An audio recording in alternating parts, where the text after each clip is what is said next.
Hi guys, John from P&P Campers. Just going to be doing your handover video on your Burstner. So start under the bonnet, which I will show you where the bonnet release is. I'll just pop the stay up 1 second. So first of all, on the left hand side we've got the engine battery. So this is your engine battery here. So if you need a jump start, that's where the battery is for that. Brake fluid attached to the servo down the back. Power steering fluid here at the front. Engine oil goes in through this top yellow cap, and then you check the oil here from your dipstick. The engine coolant is up here in this. This is what the sort of greenish fluid is, and your air filter sits underneath here. Washer fluid goes into this reservoir. Pop that back on. And that's about it. About it for under the bonnet. We've got a few fuses and relays under this little cap here, but you know, nothing really that you need to get to be honest. So if I close it back down again, 1 second. So if we carry on to the near side now, we've got the diesel filling point right here at the front. So that's the ignition key, goes in there, turn, and then this whole thing will come out, and that opens up just by pushing on this side.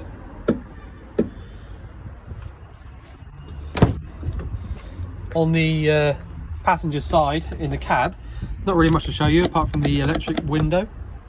Yeah, I mean, we've got your glove box here, which you can lock with the ignition key as well, and obviously your heater, so you can go through and choose how you like it. But there's more to show you on the driver's side really, so I'll get round to that. Okay, so near side we've got the gas locker, so you've got space for 2 6-kilo propane bottles in here, and in fact you could probably fit 2 13s in here as well. Well, instead, sorry. So the way these bottles work, to turn it on, it's anti-clockwise around to the left, and if you remember to go all the way on like I am now, so now I can't go any further, when you come back to this bottle you'll only be able to turn it one way, so you'll know that that's definitely off, which is clockwise. This pigtail, if you want to change your switch between bottles, you literally undo this nut here, take it out, put it into your new bottle and tighten it back up. You don't need to worry about any of this up here. It's just for us, for pressure testing. So yeah, that's all you need to worry about there. This locker here is quite important as well. So you've got your leisure batteries in here. So you've got 2 115 amp hour batteries in here, so that's really good. Your main sort of control panel and your RCD switches are in there. So this is where your 12 volt fuses are, and your fresh drain is here and your waste drain is there. All right, and that's also the well, that's the waste drain there, sorry, fresh, and I think that's probably for your Audi heating the boiler. All right, so if you want to drain out the system, just open all 3 of these up and then let all the water out as and when you need to. So next one here, this is your hookup point. So when you're at home or at your campsite, that's where you put your hookup in, so allow you to use your fridge on 240 and your plug sockets and things like that. Your fridge vents, so if you had the fridge on gas, you'd be able to feel hot air coming out through this top vent. This is your Audi heater vent, so your water heater and your space heating. So I've got it lit on gas at the moment, and as you can see, there's water coming out the bottom there. That's totally normal, that's just condensation. And then you can feel the hot air coming out underneath as well. Above that, you've got your external 240 sort of plug. So when your hookup's in, you better use that. And then finally at the end here, we've got your freshwater inlet. So that's where you put your fresh water in to fill up your tank. Right, so we carry on to the off side now.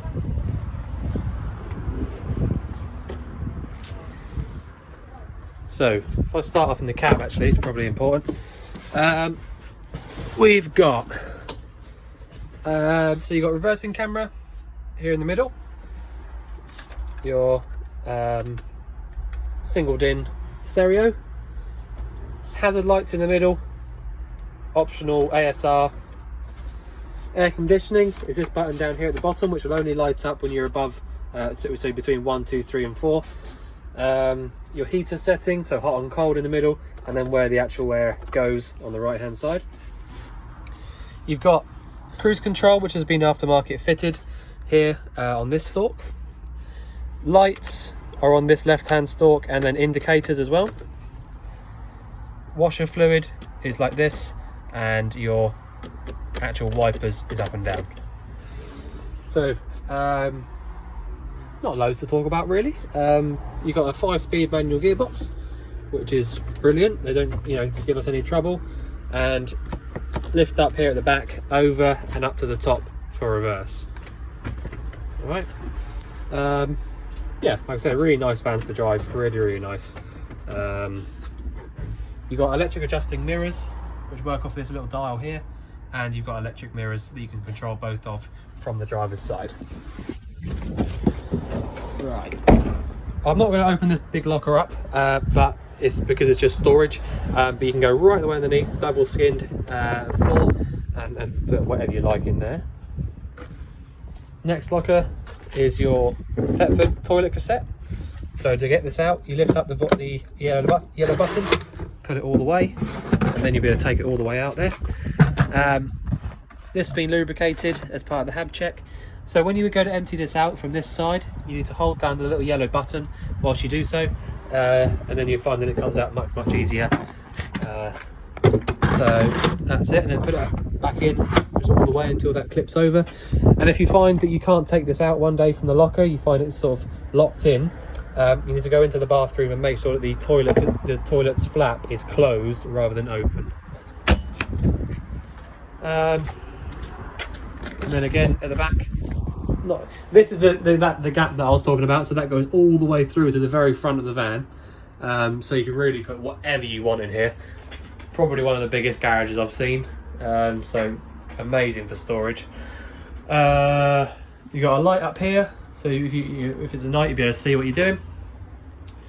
But yeah, not really much to show if I'm honest. Just you got these 2 lockers at the back as well, which I can't open up because it's parked up against the wall, but yeah, so not much to show you, just huge amounts of storage.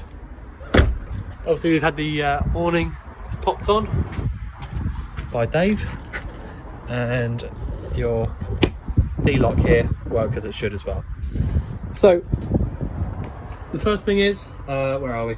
Got the step switch down here on the left hand side, so that'll bring your electric step in and out. So I'm going to jump in now before it starts raining. So first off, obviously you've got ginormous overcab bed, so really nice. Your ladder hooks over this here, so that's how you get up into the bed. Nearly all of the lights around the van have got their own individual switches, so you can really go through and make it your own and choose which ones you do and you don't want on. Be careful with the windows, because they're about as as good as the other make of window stays, but if you are parked too close to something on one side, and you open these ones up, because they work on a latch kind of system, sometimes you won't be able to close them back down again because you have to go a little bit further just to pull them back in again. So if you're going to open up any of the windows, side windows anyway, just make sure you're not right up against something, just in case you can't get it closed again. So all of these switches around about are just the light switches. Go through and choose which ones you want on. So you've got that light up there, which is controlled down here, and like you just go through and make it your own. The control panel is up here, so this is a control panel. So these first 3 at the top are just the kitchen, living room and bedroom lights, so that's the main isolator for the lights. Go through pump, so that's your water pump, which is on at the moment. Tells you your car battery level, leisure battery level, freshwater level and wastewater level, and then the rest of it is just nonsense really. You don't need to worry about any of the rest of it. It's only the bits at the top, to be honest. So your lights, pump, battery levels, freshwater levels, wastewater level. So if you wanted to turn the pump off, click on the pump button, go onto the on, and then just go through and choose off. Don't worry about the auto one, just choose on or off, but I'm going to leave it on for now. that's it. So that's just basically an on and off. And then when you want to turn everything off, you push and hold on this button here, and then it'll turn itself off. But I'm going to leave it on for now. We fitted a new tap to this one because the old one was a little bit leaky, so we couldn't sort it, so we just replaced it for a new one. So you've got a brand new tap in here, which is working off a, well, does work off a micro switch. So basically your pump will be submersible, which means that it sits in the water tank itself. We don't tend to get many problems with those, so that's good. The first thing you want to do is when you come into the van, go on there and turn your pump on and whatever lights you want on, and then come to your main tap here and just turn it to the hot side, which is around to the left where it is now, and just pour the water through for a minute, and just make sure that you've not got loads of hot, well, you've got not got loads of air chuffing out of it. So the water is boiling hot already, and I've had it on for about 15 minutes. All right, just so just so you've got an idea how quickly and how well that works. But yeah, come in here and do that first, just to make sure there's no air in the system and to make sure that your boiler is full of water before you start using that. And then you'll stop yourself from ever, because if you try and light the boiler up and there's no water in it, then you're going to run into some serious problems. So make sure you do that first, just as a, just get used to doing that first before anything else. It's always a very good thing to do. Oven right above you, got this little lever on the side which allows you to open the door up. Sorry, I just needed 2 hands to do that. You will need a lighter to light these up. The same with the hobs over here, your 3 hob rings, should I say. You'll need a little lighter or a clicker to light these up. But basically you just push in and round to the right for the grill, or in and round to the left for the oven. All right, whilst you're lighting it up, obviously. So really couldn't be much more easy on that front. And like I said, there's normally the igniter button would be here, but this one obviously wasn't made with one. You've got thermocouples in all of these, so that's the little nodule over here at the back. That basically tells the hob ring itself that it's lit. So if you lit one of these burners up, the thermocouple would be on and it would be allowing the gas to come through. And if somehow the flame got blown out, the thermocouple would notice and it would stop the gas coming through. All right, so basically what that means is you can't fill the van up with loads of unburnt gas. So yeah, they've all been checked. Make sure you don't put this glass down too quickly after using the hob, because these do shatter if you do that. So make sure you leave it up. I mean, if you're going to go on holiday and you know you're going to use it, I would just leave it up until you need to drive off again. Your 3-way fridge underneath is gas, hookup and 12 volt. So really easy to use. You've got a little lock in here, so lock and unlock. The way to use it is as simple as this. So if you want to light it up on gas, do this. So first of all, you'll hear it light up, and if it doesn't light, then the little light in here will start to flash. All right. The other way to do it is 240, which is the next one. And if I had a hookup cable plugged in, that would light up, that little light in there. And then the last way to use it is the 12 volt. So basically the way that you've got to use these fridges, I mean, it sounds bad, but they do only work in a certain way. You basically need to either get the fridge cold first on 240 hookup or the gas. And then once you've done that, you can then switch over to 12 volt for when you're driving. All right, because the 12 volt won't get the fridge cold on its own, and it'll only work when your engine's running. Whereas the other two will get the fridge cold totally on their own after about 2 or 3 hours or so normally. So what I would say is, if you're going to go on holiday in the van, light the fridge up on gas or switch it down to the 230 volt switch with your hookup in the night before, and then just choose the 12 volt for when you're driving to where you're going, and then switch it back to when you get when you get to where you're going. That's just the way they work. That's how they all work really. So yeah, that's how that works. So yeah. What else have we got? So your actual Aldi heating, the boiler and the heater is under here. All right, so this is what's making the noise at the moment. So you know, it's so easy to use these. It's unbelievable how good and quickly they start to work as well. You don't need to worry about anything that you can see, because the actual on and off switches are up here, about just on the side of the bed. The only thing you need to know about in this locker is you've got your gas manifolds here. So they've all got a symbol on them. So at the top you've got the fridge, you've got the hob, oven and grill, and your boiler. So yeah, so if you want to isolate any of them from the gas, you can do so from there. And just be careful of this pipe here, because this is the exhaust for the Aldi heater. All right, so just it's not too hot. Even I can put my hand on it now, but just make sure you don't, you know, if it's been on for a little while, just be careful of that. You can lock this locker up from in here, so just slide up in there, and then this closes up a bit nicer like that. Then above that, so you've got a couple of things in here. You've got your Aldi sort of coolant, if you like. So that's the water that gets pumped around to the sort of radiators around the van. And then you've got your TV aerial booster. So you turn that on like that. So that's if you want to use your TV aerial for, you know, for actually connecting it up to the TV. And then the light will go out when you close the door against it. So the actual Aldi heating sort of module, if you like I said, super easy. On the right hand side here, you've just literally got a selector, so that's just like how powerful you want it to sort of run. This one here on the next one, so where I've got it at the moment is water heating only. All right, the next one up is water heating and heating, and the next one above that is heating only.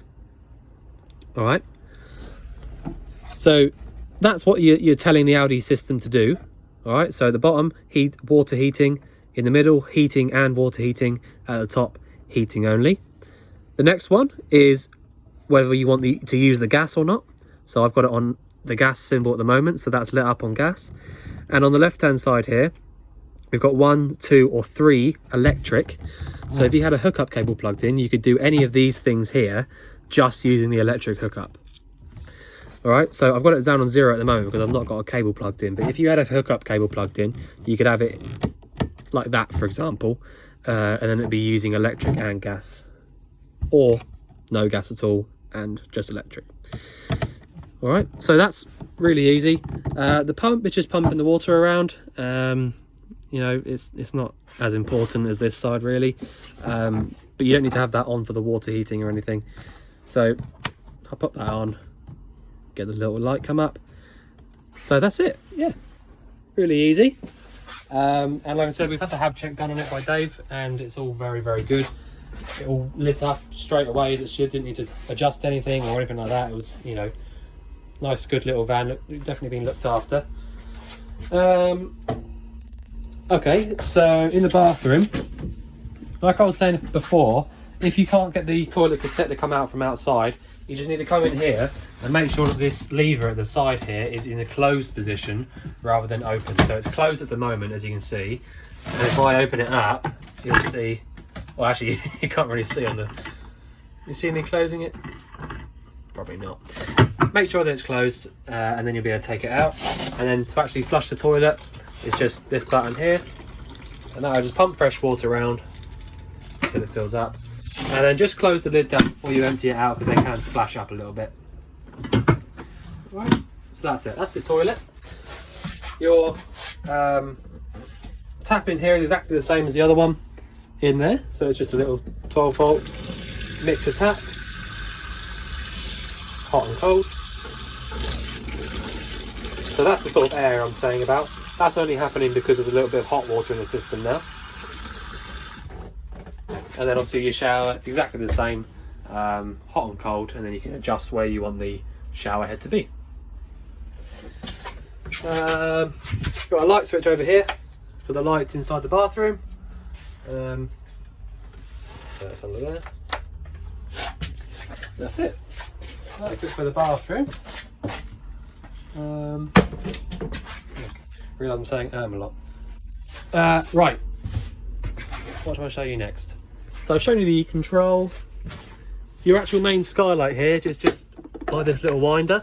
So if you just go up and up and up and up until it goes up, and just pop that to wherever you want it. When you go to putting it down, don't make the mistake of thinking that it's all the way down just because it's touched the bottom like that. Okay? Because if I now go to push this up, it's still got loads of play in it, loads of slack. So even though it's touched down, you need to keep going until you can't go anymore. And then when you get to that point where you can't go any further than that, pop that back up like that. And now, no play whatsoever.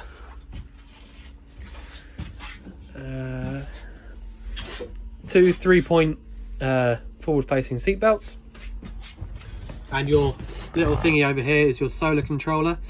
So you don't need to do anything with that, but that's just basically charging your leisure battery at all times from the solar panel. And you've got a little smiley face in there, which means everything's good and doing what it should.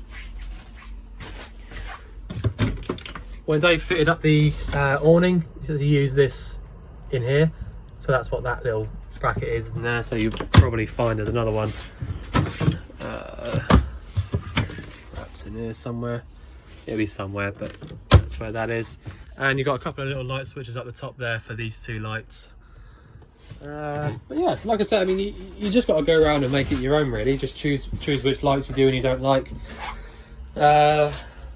So the fridge, like I was just saying, as long as you've got the light in here and it's not flashing at you, that means it's definitely lit. But if you did want to go out and double check, you can put your hand over the back of the vent and that'll tell you for sure. And then turn it off, back to the middle. Nothing in there. All right, so I think I've pretty much shown you all I can show you. Yeah, so if there's anything else you think I've missed out or you want me to go over, then obviously let us know. But otherwise, we look forward to seeing you soon to collect your van. Thanks very much.